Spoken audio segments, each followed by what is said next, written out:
지난 2월 17일에 넷플릭스를 통해 공개된 스마트폰을 떨어뜨렸을 뿐인데는 동명의 일본 원작 소설을 각색한 김태준 감독의 데뷔작입니다.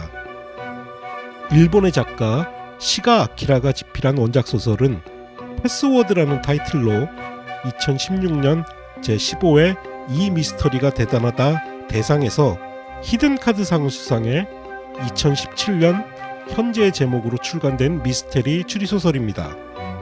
이 작품은 웹툰으로도 각색됐고 2018년에 링으로 유명한 나카다 히데오 감독이 동명의 영화로 연출을 했습니다. 국내에서도 2019년에 개봉을 했고 현재 넷플릭스와 왓챠에서 관람이 가능하기 때문에 참조삼아 보시길 바랍니다. 저는 원작 소설을 읽어보지 않았기 때문에 오늘은 나카다 히데오가 연출한 일본 영화와 이번에 공개된 한국판의 비교평가를 중점적으로 해보도록 하겠습니다. 일본판과 한국판의 가장 큰 차이점은 남자 주인공의 유무입니다. 일본판에서는 남자 주인공 토미타의 떨어뜨린 스마트폰을 습득한 사이코 킬러가 토미타의 스마트폰 속에 담겨있는 그의 연인 이나바의 사진을 보고 그녀를 스토킹합니다. 하지만 한국판에서는 남자 주인공 캐릭터 자체가 사라지고 여주인공 나미가 스마트폰을 분실합니다. 나미의 스마트폰을 습득한 사람은 바로 준영. 준영은 스파이웨어가 깔린 스마트폰을 나미에게 돌려주고 본격적으로 나미의 스마트폰을 통해 그녀의 삶을 관찰하기 시작합니다. 한편 살인사건을 쫓던 형사 지마는 사건 현장에서 7년 전 가출한 아들 준영이 살인사건과 관련되어 있음을 직감하고 자신의 아들의 행적을 쫓기 시작합니다. 준영은 나미의 스마트폰을 통해 그녀의 삶을 관찰하며 서서히 그녀의 삶을 통제하기 시작합니다.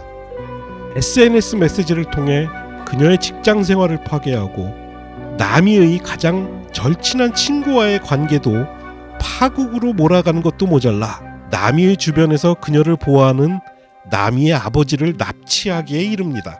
한국판과는 달리 남자 주인공이 존재하고 이로 인해 두 사람의 관계가 중요한 모티브로 작동하는 일본판에서는 이나바는 토미타의 프로포즈에 머뭇거립니다.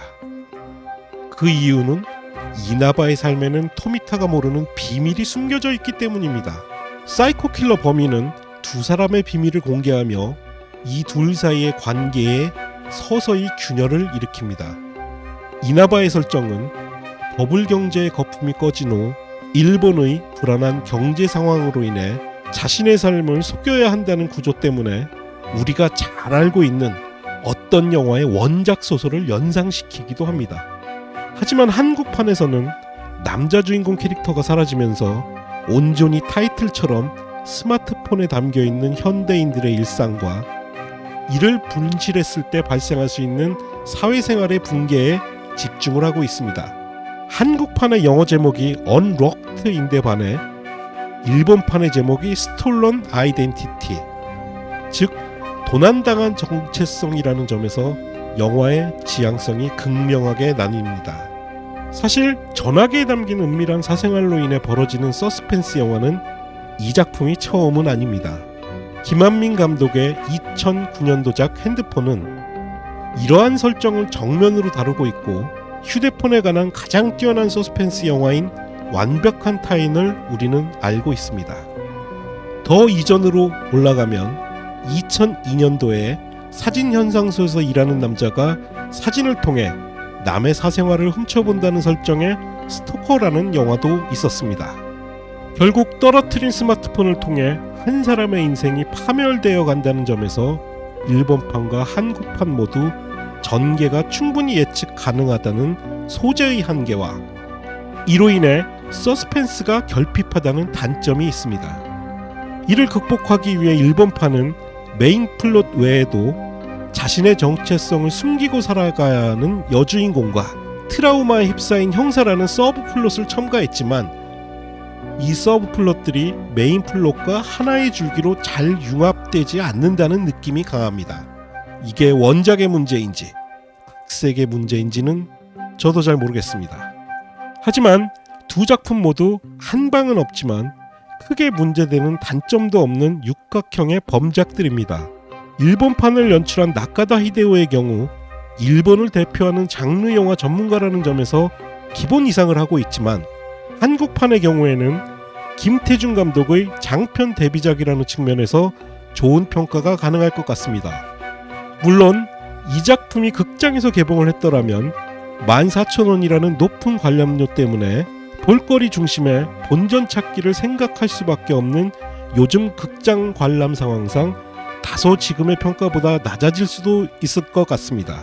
하지만 넷플릭스를 통해 편안한 관람 환경과 넷플릭스 오리지널 영화들의 평균치를 생각하면 보다 후한 점수를 줄 수 있을 것 같습니다. 사실 영화의 완성도보다 높이 평가가 가능한 것은 천우희, 임시완 두 젊은 주인공들의 열연과 김희원, 박호산, 김예원 등 안정감 있는 조연 배우들의 연기입니다. 특히 임시완 배우의 경우 비상선언에 이어 또다시 광기 어린 사악한 캐릭터를 연기했는데, 이 작품의 하이라이트에서는 악마를 보았다의 마이너 버전을 보는 듯한 열연을 보여줍니다. 제 별점은 3개입니다. 이는 일본판도 동일한데 일본판의 경우 영화의 속편인 스마트폰을 떨어뜨렸을 뿐인데 붙잡힌 살인귀라는 속편도 있으니 관심 있으신 분들은 감상해 보시길 바랍니다. 왓챠에서 서비스하고 있습니다.